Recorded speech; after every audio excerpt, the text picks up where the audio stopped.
It's executive editor Brian Sosnier taking a look at a live shot of the opening bells on Wall Street on this Friday morning. A moment of magic, ringing the bell at the New York Stock Exchange. Washington Trust getting things underway over at the NASDAQ. Now the stage is set for Big J. Markets are awaiting a very important speech by Fed Chair Jerome Powell at Jackson Hole around 10 a.m. today. The bulls are hoping Powell finally comes around to the view of cutting interest rates at the Fed September meeting, or at the bare minimum, signals at least one rate cut will happen this year. Now, Opening Bid is all about serving up investing analysis you need to know to unleash the power of your portfolio. We're digging into what's really moving stocks, giving you the unbeatable context to make decisions with all that money in your portfolio. You should have it. It's been the year of the bull market. Let's head over to Yahoo Finance senior reporter Ali Canal at the NASDAQ in Times Square. Ali, this market is in wait-and-see mode ahead of that Powell speech. Wait and see mode, and we're seeing stocks open across the board in the green here. We're seeing the Dow up 250 points, the NASDAQ up about 0.1%, and the benchmark S&P 500 up about 0.3%. It's been interesting to look at the bond market here, Brian, because we really haven't seen much action in long-term yields. The 10-year yield is hovering at around 4.3%, 30-year yield at around 4.9%, so firmly above that 5% level, which tends to give markets a little bit of a jitter here. So really range-bound in the bond market. Treasuries seem to be pricing in the fact that Powell will come out a bit more dovish and signal that the central bank is ready to cut rates in September. We'll see what he says in just about a half hour. I also want to take a look at tech stocks, in particular NVIDIA. This is one of our top stories today. We're seeing shares down about 2%, and this comes after the company reportedly asked its suppliers to pause H20-related chip production. Those are those China chips. The information reporting that the directive comes weeks after Chinese government officials told local companies to stop buying the chips due to alleged security concerns. Now, CEO Jensen Huang has advocated shipping out American chips so that they do not go to local competitors like Huawei, but we are seeing shares a bit pressured in the midst of that news. Meanwhile, you're seeing a nice pop for a name like Google, Alphabet.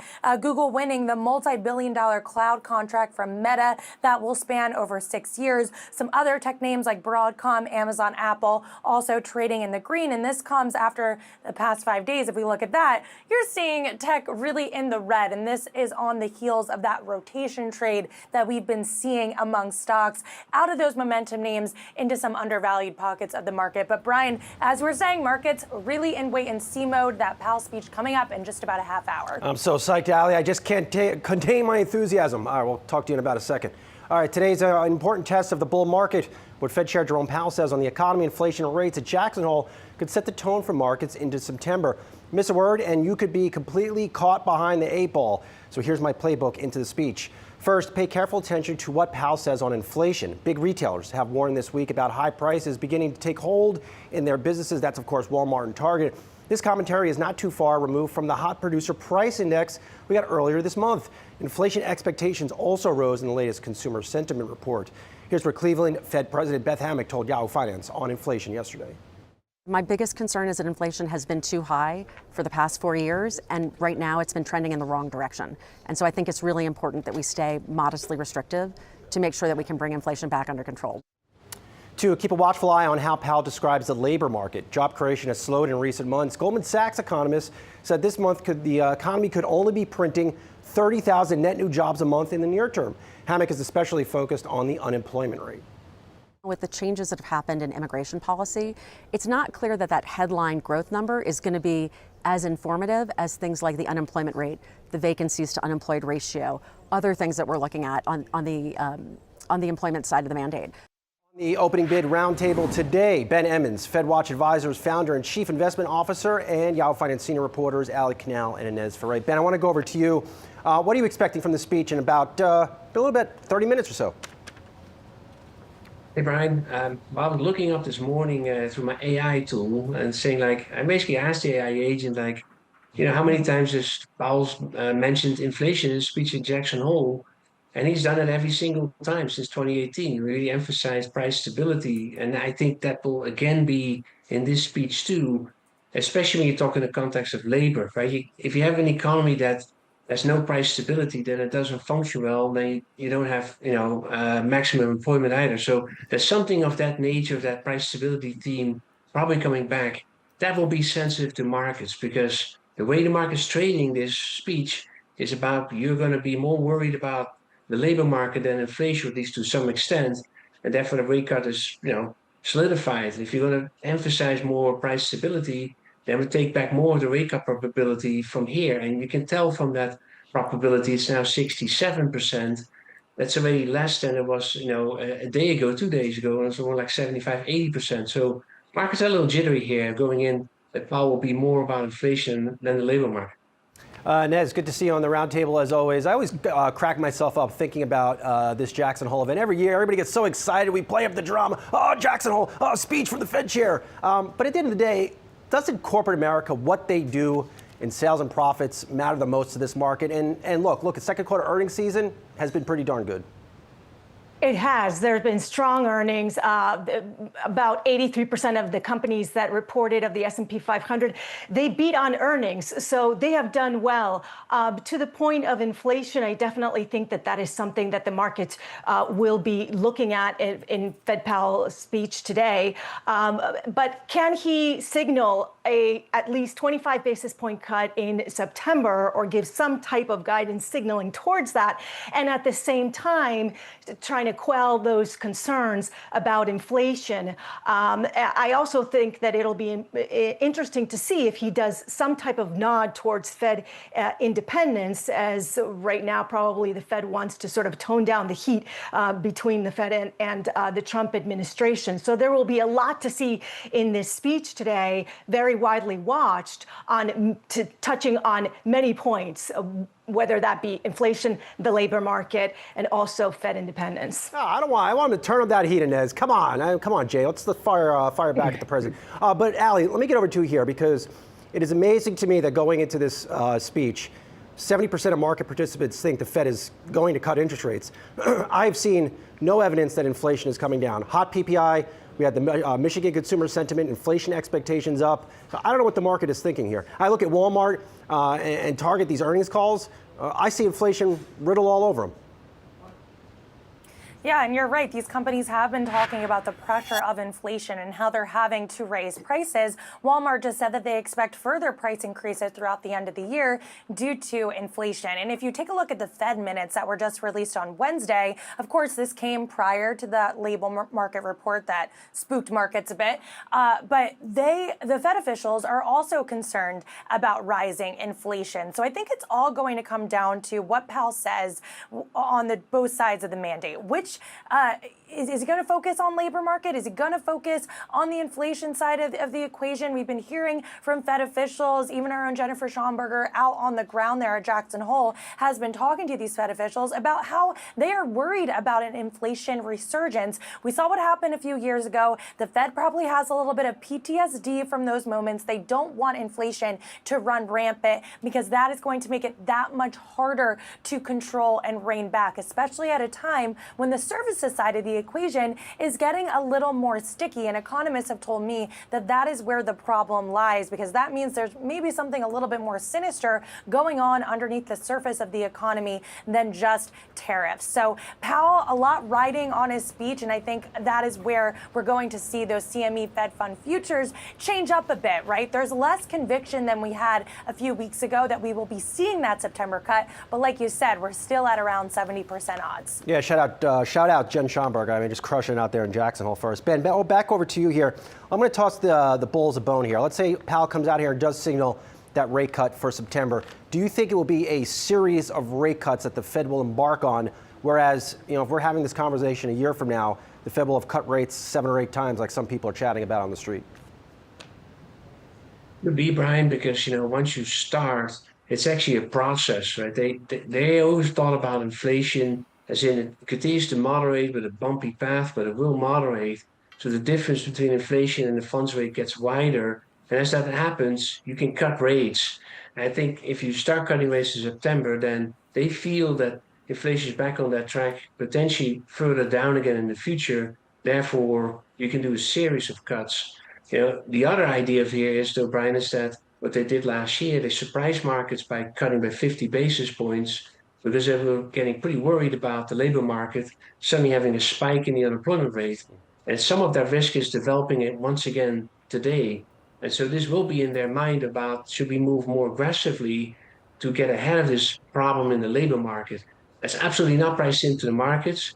But if that actually happens, then we're really igniting a major rally in stock markets, obviously. So I think it's a rate cut and the start of a series. Only today there's a bit ambiguity what he exactly will say about that rate cut. I don't believe he will signal that, but he will strike that balance between inflation and labor.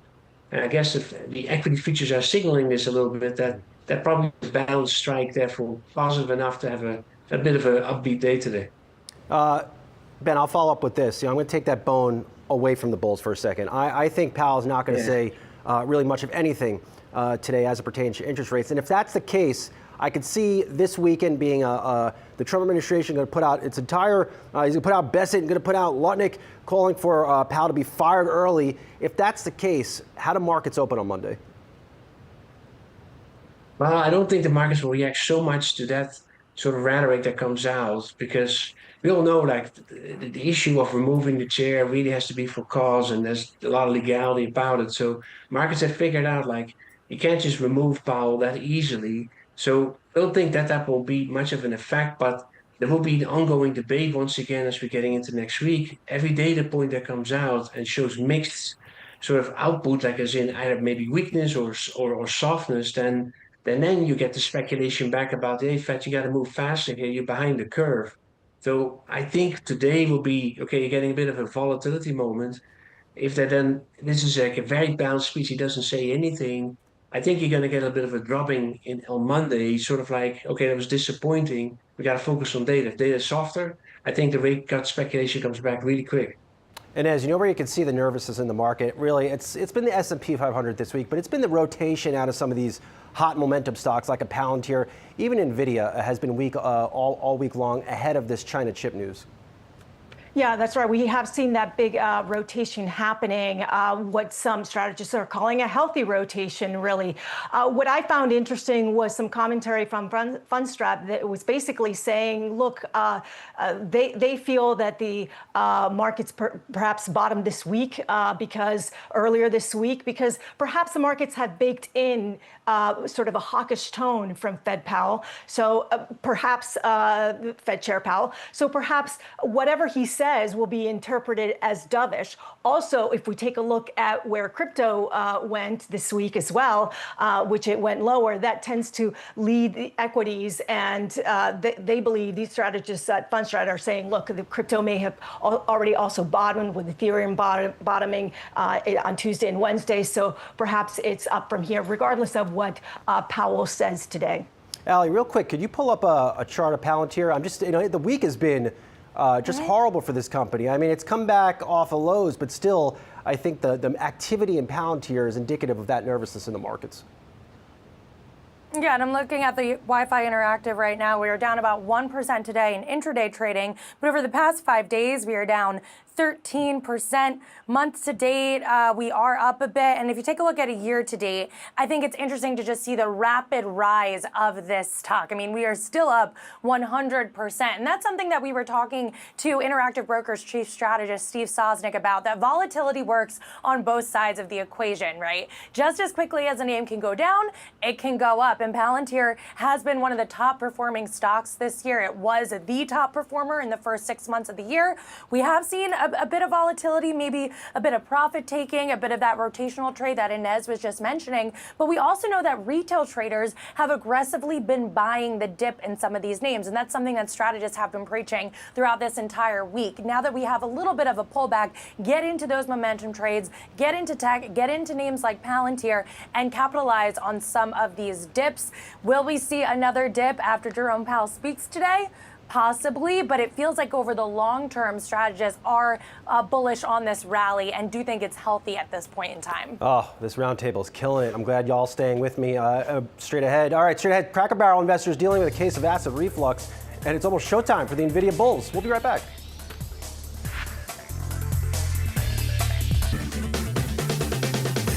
Welcome back to Opening Bid. It has been an unsavory week for the management team at Cracker Barrel and its investor base. At one point Thursday, Cracker Barrel had lost $200 million in market cap following CEO Julie Masino's decision to change the company's iconic logo. The new design eliminates a long-standing drawing of a man leaning against a barrel.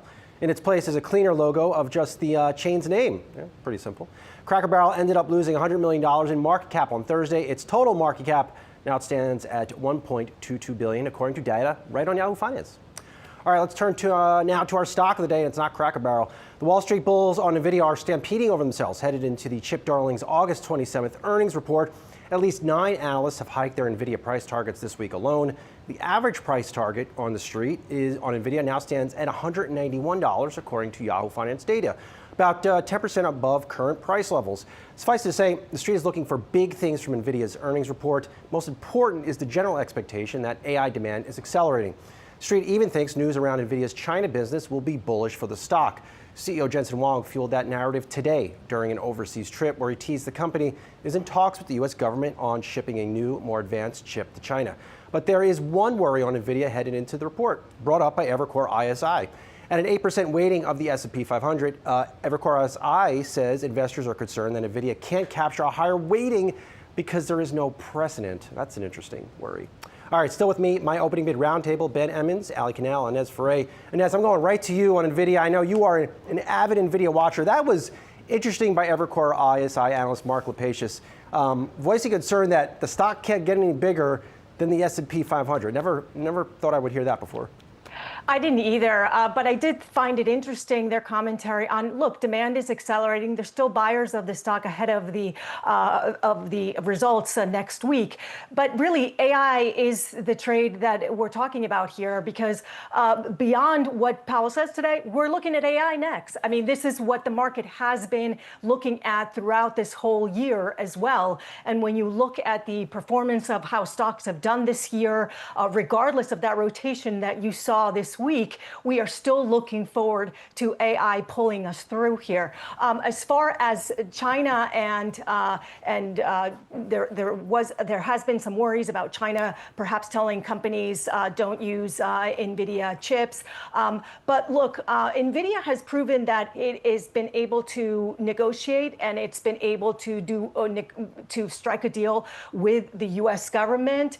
So there's a lot of bullishness around its ability to be able to provide chips to China as well. And keep in mind that you still have the hyperscalers that make up the bulk of the revenue for NVIDIA. So as long as the hyperscalers are doing well, as long as the AI trade is doing well, if you take a look at the S&P 500 right now, you're looking at XLI, XLU, XLC, and tech, which are the leaders. So all of those are sort of the touch points around AI. Ali, this Jerome Powell speech at Jackson Hole, it's cute. It gives us something to watch on a Friday in the summer. But let's be clear. This report from NVIDIA next week, I would argue, is more important than what Powell says today. Now, I may get a lot of guff on social media for that comment, but nonetheless, I mean, this is an NVIDIA-focused market as it should be. I don't disagree with you, Brian, considering that we know earnings power the stock market. Why are we up at record highs? It's because we've seen consistently strong earnings. I think if we had a pretty meh Q2 earnings season, I don't think we would be trading at these levels. So it's all about earnings. NVIDIA makes up a lot of the S&P 500, about 8% of the index at this point. And some analysts, as we were just talking about, say it could maybe nab as much as 16%, just underscoring that total dominance. It is the one company, it was the first publicly traded company to hit that $4 trillion market cap. Analysts on the street say it should really be higher than that, maybe a $6 trillion market cap. So a lot is riding on this. There's multiple touch points when it comes to some of the most important companies out there. Amazon, Meta, Google, like Inez was saying, these hyperscalers, they're aggressively spending on AI. And as important as the China story is, that is really where investors are focused on. Are these hyperscalers continuing to spend? And what we saw so far this earnings season and even some of the recent headlines that we've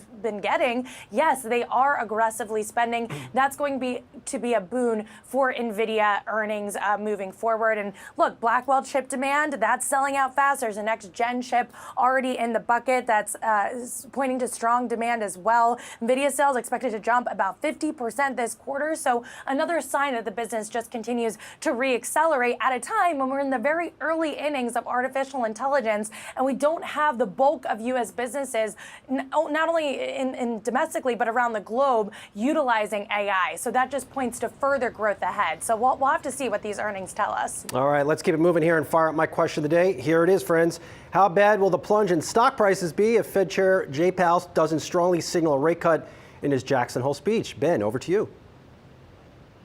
Yeah, that will be a bit of a sell-off. I do think you actually reverse the rally we see now. So I think something like a % move or so in the S&P, that's possible if he gets too hawkish in the speech. Inez, I know you're wondering, like, where does Sazi come up with this stuff? I mean, where does he pull these things up? But Inez, but look, if he comes out here and says nothing, I mean, it would lay the groundwork, in my humble view, of a correction, and it would be a needed correction. This has been a market that has been sent higher, sure, like Ali mentioned, because of corporate earnings, but in large part, too, because of a series or the potential for a series of rate cuts from Powell.